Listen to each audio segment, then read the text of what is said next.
Vamos aí para mais um vídeo aula aí, né? Fabinho aí, dá uma força aí no canal aí, né? Pra gente mandar mais vídeo. A Titanzinha 150 aí deu barulho no motor. E o menino queria cromar as tampas, desmontei aí, ó, o defeito, ó.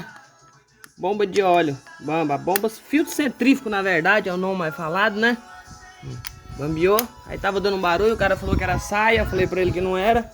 Desmontemos, era isso daí. Aí aproveitou, tá aí cromando as tampas, ó. Aí agora vamos partir pra tampa de embreagem aqui, ó. Já foi passado já a lixa mais grossa, depois passei a 1200. Agora vamos meter cera pra cima, né? Vamos polir, né? Disco de roquinha, de moça aí, ó. E aí tamo aí na luta, devagarzinho nós vai remando. Deus na frente sempre, né? Vamos lá.